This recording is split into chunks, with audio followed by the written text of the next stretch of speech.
Hello, everyone. Welcome to the Narcissism Decoder. I'm Dr. Anthony Mazzella. On this channel, we go beyond labels and symptoms to explore the inner, often unconscious, emotional world behind narcissistic and related personality patterns. In these short clips from the full podcast, you'll get a clear, compassionate, psychodynamic insight into behavior.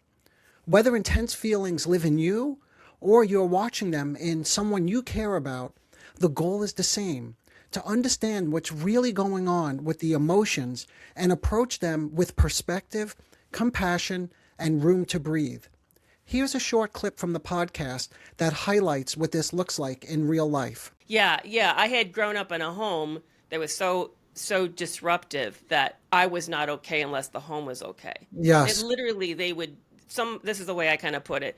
Somebody was in the doghouse, and it may not be for any logical reasons that you were suddenly out for whatever reason. And then you would not be okay until you could work your way back into being okay with the family. Which meant, Being more compliant, yeah, being more that's what I thought. obedient. Yeah, Yeah. compliance, obedience, yeah. Mhm. So it taught me Performing. that my sense of, so if I went against that, that would mean and there was real abandonment in the family. It wasn't imagined. It was real abandonment. I Yeah. watched it happen around me, that you'd suddenly be person brought up and you wouldn't exist to the family. And so it Yeah. would become imperative to work your way back in. So you Yes. really imagine that kind of dynamic. Then you meet somebody like this and you learn then to capitulate and give in. You learn that your sense of self is only safe as long as the system is safe. Yeah, and you're just figuring out a way since an early age how to Yeah. survive. So Yeah. you figured out a way to survive, which is the compliance, the obedience, the pleasing. So naturally, yes, of course, you need to Right. survive in this relationship. Right. So Right. there's no way you're going to, like you said before, I'm not going to confront him or ask him that question that I mentioned earlier. Right. Right. Okay, Right. so let's, So if you yeah, don't mind, let's, I get into the relation. I get married, yes. and we have a delayed honeymoon. And on the first night of the honeymoon, he opts out of intimacy, and I wake up finding him watching porn. Mm, I confront him 24 hours later about it, and then that night the boom dropped, and there I started to see this was just not he had an issue, but there was a dynamic that was destructive, and that was he punished me the next night by opting out of even being with me. He left hmm. me in the room for 2 hours alone on our second night of honeymoon.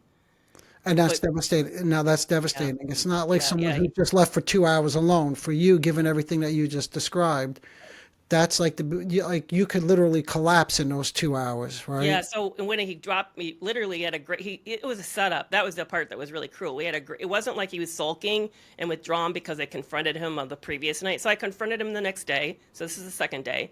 He hears me. He's mad. I know he's mad, but we have a good dinner and I think we're okay. But I don't know is he's seething and he's planning and he's Yeah, strategizing what he's going to do to get me back and teach me a lesson, yeah. because this person's extremely controlling. He's a master at this. I mean, he's a Hmm. psychopath. He's very, very good at this. So we have this fantastic dinner. I almost think that increased his delight in sadism because he's very Mm. sadistic. And he walked me back to the room, and I'm thinking, oh, great, we're here. We're going to make up. We had a nice evening. We're okay. We're on good footing. And he looks at me at the door and says, well, I know you don't enjoy musicals and those types of things, but I'm going to go out and enjoy a musical. I'll be back. And he shuts the door and leaves. Mm. And he's gone for like 2 hours. And I Mm. realize I'm being punished. This is because I confronted him. And the point of this is a lesson. Don't do that. And then he Yeah. adds the greater confusion. Let me wrap up how this. So he comes back, and I'm terrified now because I've just had the boom dropped on me that he's going to withdraw and disappear, the very thing that my family would do. Like, Yes. what does this mean?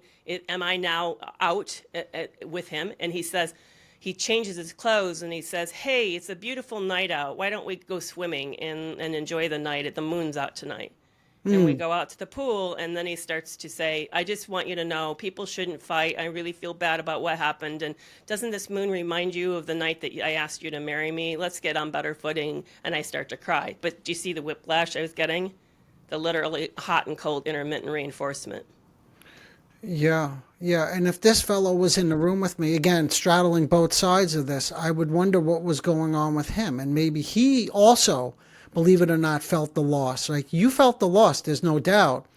But I wonder if he too felt the loss and then he comes back and wants to reunite. No, Right? unfortunately, I thought that at the time. That was Oh, my interpretation at the time. Because, like you, I also am trying to figure out what's going on here, what's happening psychodynamically with this individual. I do actually believe it's a bigger strategy. The yeah. strategy was It's revealed interesting. on the first date, which is I've been researching widows, and So he knew I came you, into life. And here's the other really sad part, and I have to tell you this because it's something that I did, and then I literally repressed it. I actually literally forgot that I did this because it was so shattering. So because of what happened with my late husband and the really great decisions he and I made for those 30 plus years, I was in good financial position, and I came into life insurance of a significant policy. And before I knew him, I told him what I was worth. He had an ulterior motive of the gains that he could get from me financially. oh, I see. And I realized when I told him that I shouldn't have said that, and I was so devastated that I blurted it out. And I was new to I'm now trying to justify Oh, why I did it. I yeah. was new to the money, feeling really uncomfortable about it, awkward about that, and I just blurted it out because it was something I couldn't talk about to the world. So I Yeah. blurted it out to him. The minute I did that, I realized now you've ruined the relationship. You'll never know what his real motives are. You've essentially contaminated any ability for you to discern how safe this individual is. And then in that moment, I repressed the information and forgot that I had done that. Yeah, that's so interesting because even earlier when I said, let's go back to the beginning, that part was left out, right? Yes, yes. Yeah. And I forgot it. Even if you read my book, Love You More, I forgot it writing the book. I didn't remember it. By the way, I have the email. I even have the email where I went back and sort of talked to him about it. But the repression was so complete, I forgot until I Yes. finished the book. And as I'm finishing the book, and then I remember it's like, oh my goodness, I told him, and this whole thing was a setup. He set me up.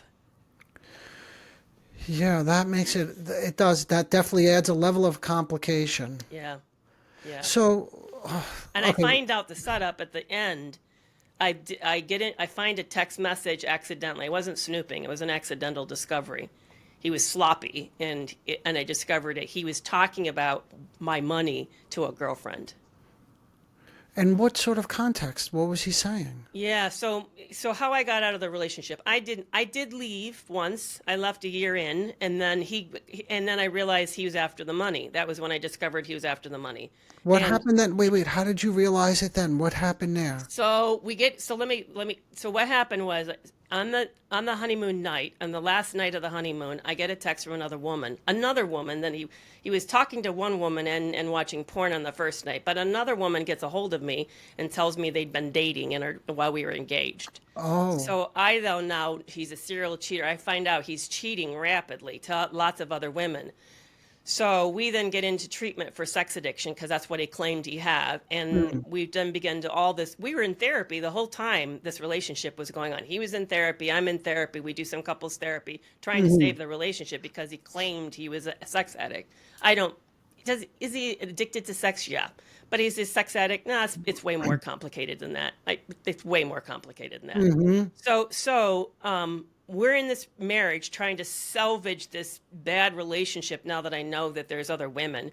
And by the midway through, I just can't do it anymore. It's just, I mean, he's surly. I know he's acting out. I don't feel safe. So I literally walk out. I walk out of a restaurant and say, I'm done. He says, okay, I'm done too. We break up. But then he needs money. He runs through them. I give him his mother. It's so long. I'm sorry. I don't mean to give you all this story, but his mother was getting surgery, and I was paying for the surgery, and I gave him oh, enough money to finish the surgery in Mexico because you had to pay cash, but he ran through it playing around. So he yeah. comes back a month later. Oh, and how I found out he wanted the company was we opened a business, like I said we were going to, buy multiple properties that were worth up to $1 million. And we then have this big breakup, and he comes in to meet with me, and I think, oh, he's going to be reasonable. He realizes I funded the business, and maybe we can work out something where he can earn some money running the business, and I will keep the business because it's my capital. And then he says, no, in Mexican law, because we're co-owners of the business, I have a right to half of the capital. I want you to pay me off half of the capital. And then he negotiates down, but it's still a huge sum of money that he wants to extract from the Yeah. company. Then Yeah. that's when I realized this has been about the money the entire time. Yes. Okay. So we were separated for a month. He's running through the money I'd given him for his mother's surgery. So literally, he now cannot pay for her second half of the surgery that's in 2 stages. It's very imperative she has a second stage. He has no money to pay for it. So he comes back and he invites me back into the relationship. And I say yes, knowing, first of all, I still loved him. Yes, that was still happening. But second of all, I knew I needed to get him into the office and then to get him to release the company to me, to take himself off as the owner. So that I have two motives there. So I step in for one more year to this relationship Okay, wait, pause attempting. there. Wait, pause there. Let's pause right Sure. before you step back in because whew, there's so much going on and it's like Yeah. so painful, even for Yeah. me to sit here and listen to this. And I have so many different questions, but I just wonder, you said you were in couples therapy throughout this. Were you comfortable enough in that first year? And I think you were because you already spoke up on the night of your honeymoon. You confronted him there. Mhm. So you used your voice. I imagine in the couples therapy, you're speaking up as well about these red flags, these concerns. Well, And let me back up. We weren't in couples therapy the entire time. He was in therapy. I was in therapy. We got into couples therapy for the second half. oh, When I okay. went back, we started couples therapy, and it was emotionally. It was Susan Johnson's. She was trained under Susan Johnson's treatment in Canada. So I found Okay. a Mexican woman who's a psychologist, a PhD, who had gone to Canada for training and was being supervised by that group, EFT, emotionally focused therapy for couples. Yeah. Okay. Powerful. I love that therapy, by the way. It's Well, powerful so therapy. okay, so let's stay with this anyway. So even though you edited it just slightly, but the two of you are both in therapy, okay? Hmm. Not couples therapy, I Okay. understand. But even when, since I mentioned earlier, I work on both sides of the fence, I get people who are in this situation like you're describing, and I'm constantly pushing, confronting reality with them. Was that happening as part of your therapy? Was your Yes. therapist trying to help you? And And your I sense, fired her. I fired her and I got a new therapist. oh, okay, She okay. actually said to me, and it was really painful. I could see that here's the bind that she got me into, and I think it was a bad move. She's a so no, I don't mean I mean she's a social worker. She's a good therapist, but she got me into a bind that I couldn't get out of. So I started to experience lack of support everywhere. And I had also had gone to a sexual therapy or sexual addiction intensive treatment program, and we had a So I take it back. We were getting some couples therapy. Yes, we were during Mm, that early part. It was through that other program. We were calling him and doing therapy on the phone. Yeah. So I was in couples therapy throughout the whole thing. So we okay. had couples therapy, but it was distant and by phone call, and we were both seeing therapists in Mexico. Mm, I had a person who spoke English, and he was seeing a Mexican person that was also PhD trained clinician. So I mm, felt good about the people we were selecting for treatment. And yes, they were. So my therapist, the error I think she made, which is what I don't do when I do coaching with people, which I mm. don't do a lot of coaching, but with the few people I work with, she put me in a box accidentally, and that was your bound. She actually said to me, "By the time he's crossed your boundaries, it happened way back there." And she actually swung her arm out, pointed out the window. Okay, yes, that was true. He was crossing boundaries. I didn't really fully appreciate that because what we all do when we get into these relationships is we externalize the harm. Yes, I yeah. want to change this person. They need to stop Yes, doing the bad yep, thing. yep. I couldn't see how I could, because the only change that I could do legitimately without retribution, I mean, because there was so much like, he was stonewalling all the time and everything, Mm, that was to leave. And I didn't want to leave. I wasn't ready to leave because I couldn't resolve the cognitive dissonance. He was misleading me so intensely, making me feel like he was working. I kept thinking, what if I stepped out of the relationship just as he made this profound aha moment and everything shifts and then the relationship gets better and I lose this person that I love and I want to save this relationship. mm. I didn't realize that, first of all, it wasn't truthful and that was all part of the image management component that was going on, that he was actually actively deceiving me. I Mm. didn't appreciate that until hindsight, and I could do more research into what actually was happening, really happening in that relationship. Because he was reading the books, he was going to therapy, he was talking to me about the issues. We were doing daily devotions in the morning. He was having big ahas. It looked like he was changing, but he Okay, wasn't wait, changing. wait, but so what happened? So let's just go back just a moment. So your therapist, you said, I was wondering, where was the help? Where was the confrontations? Were they there? And you said, actually, they were there, but my therapist put me in a box or in a corner or backed Yeah. me into a corner. What happened there? And then that's, I guess, what led up to you firing the therapist. Is Right. that right? I felt like she was frustrated that I couldn't get the point that he wasn't going to change. I see. I And see. instead of helping me understand why I was frozen around my decision, she was Yes. insisting on why couldn't I see the truth that he wasn't going to change. Yes. Yes. Yes. Yes. I It would got have you. been more helpful to look at that there was nobody mentioned to me, Carrie, you're in a trauma bond.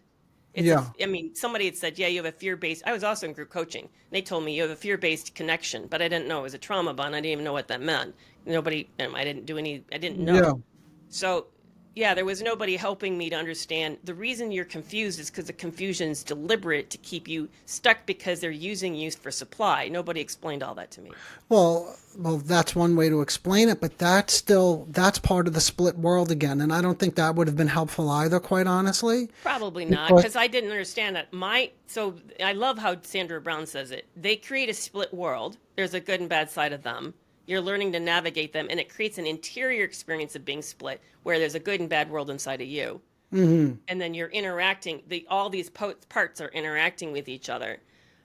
Yeah, yeah, it's to be in the. I cannot tell you how agonizing that position is.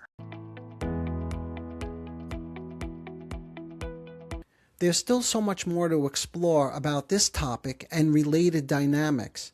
If you're finding this discussion helpful and you want to learn more about the various facets of narcissism and related personality organizations, please subscribe to the channel so you don't miss the next video clip.